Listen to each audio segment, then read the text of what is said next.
That sounds like good advice. And I think it makes a lot of sense. I know that some people, when they're starting to learn to draw, they might start with 2D to 2D and then progressed from 3D drawing.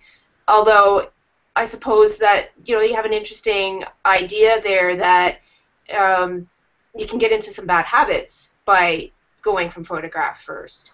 And so it sounds like one of the things you look for when you're assessing portfolios is to see the artist's own vision of how they composed it, and looking for evidence that it was drawn from 3D and that they're making that decision and they have that understanding of how to convert 3D into an artwork where they're connecting with their subject somehow.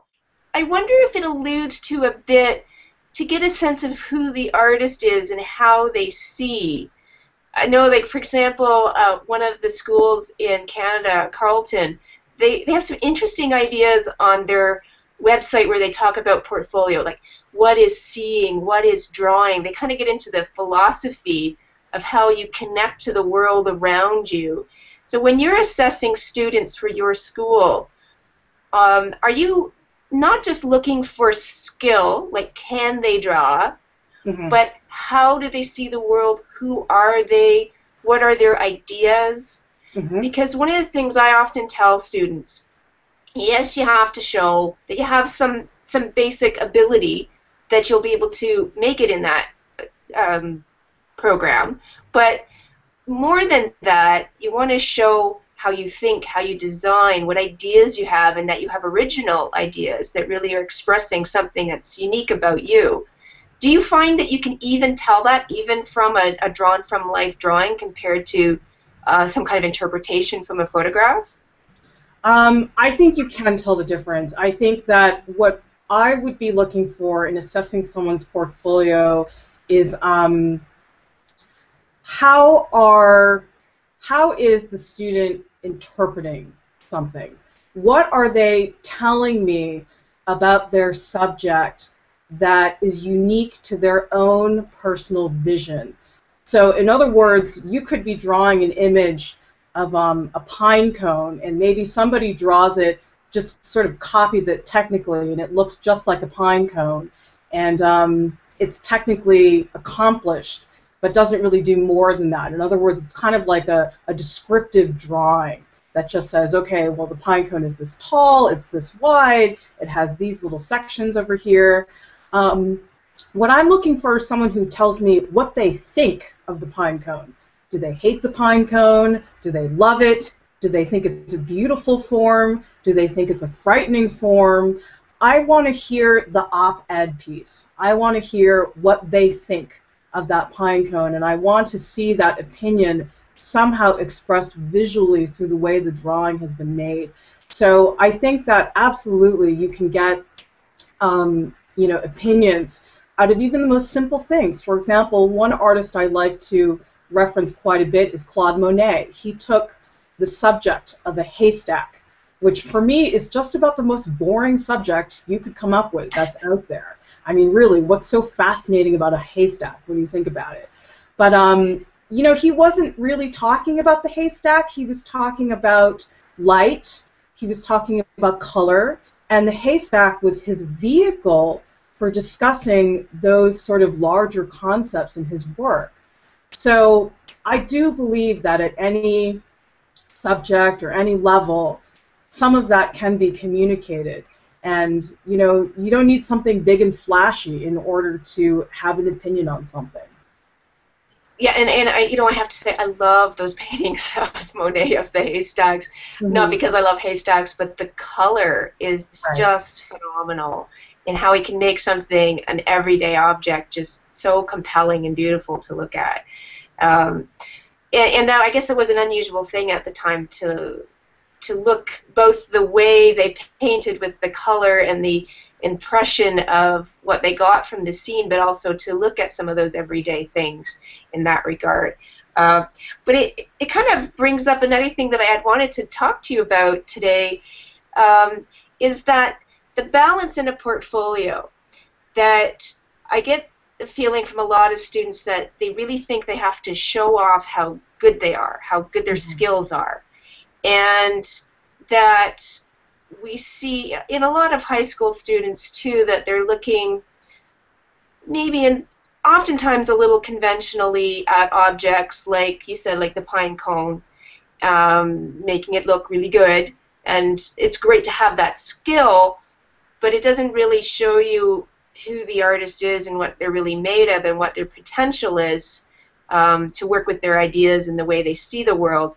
So that I'm wondering from you if you could give us an idea when you're assessing a portfolio, how much weight is put on the sort of the skill level of a student, of the different types of things they're able to do, versus that creative input, the way they see the world, like you said, whether they love pine cones or hate them, or what they're going to say with whatever object they're looking at and connecting to. So, because I think that's one of the things I find I have to keep reiterating to students and encouraging them to do, is to explore who they are and what their ideas are, not just to come across thinking they have to show all these various skills. Could you comment more on that and the kinds of things you look for in portfolios? Well, I'm looking for the relationship between technique and concept. And I want to see in the individual pieces that the technique and concept are interacting with each other and that they have a symbiotic relationship. In other words, that you cannot have one without the other. In other words, I don't think it's a good idea, for example, to separate, okay, well, here are my technically accomplished drawings, here are my conceptual drawings, and they sort of, coexist peacefully. I want them to be fully integrated so that there's something about maybe the way you're using the material technically that supports the idea or the concept that you're trying to get across. So I want to see that they really have a relationship, that they work together, because I think oftentimes people treat them separately, and I don't think that's such a great idea. I think merging them into a more sort of cohesive whole, I would say, is more the way to go. Yeah, and I definitely agree, and I do encourage students to try to address all of the concerns of what you might put into a portfolio at one time, so that if you want to show that you might have a particular skill set, do it in a creative and compelling way that makes an impact and is memorable. So when you're assessing portfolios, what's the sort of mix that you look for at your school, and what program do you assess for? I mean, because it's certainly one of the things I noticed, there's always similarities from school to school or discipline to discipline. However, there is a difference whether you're applying for fine art or you're applying for architecture. Right. So, I don't sit on the admissions. Maybe you can tell us more about what you look for and why. Okay. I don't sit on the admissions committee, so technically I don't make decisions about that. But I mean, I can talk to you about what I would be looking for, if I see. I mean, really, I'm looking for potential, and I'm looking for diversity. I want to see that a student is driven, that they have self-initiative to go out and to want to experiment and try a lot of different things. In other words, if I see a portfolio where it's like 20 self-portraits, that says to me something about somebody being, very narrow-minded and not wanting to try something different. I want to see that somebody really has a willingness to kind of try out a number of different ways of working, because I think at that stage in your career, it's important to be trying out a lot of different new things. Later on, let's say at the graduate level, the emphasis tends to be more on being focused, being very specific about what it is that you're doing. But I think at the undergraduate level, it's a really different kind of thing.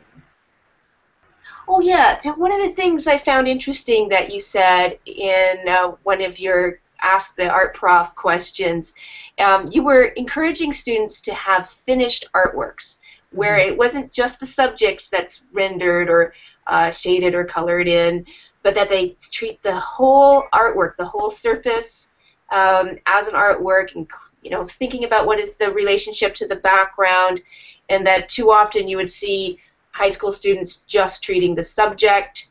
And I'm wondering if you could compare and contrast a bit why that's important to look at the whole artwork, but also how would that relate to, there's times that it's good to have in a portfolio some finished artworks, but also some of your idea generation process. So in those cases, would it really be appropriate to have all of the background considered as well?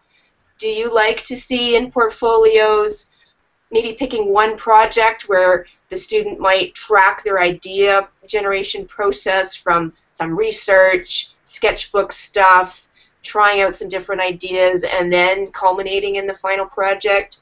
I often, I know when I was at Sheridan that we'd like to see that to get a sense of how people thought and worked through an idea.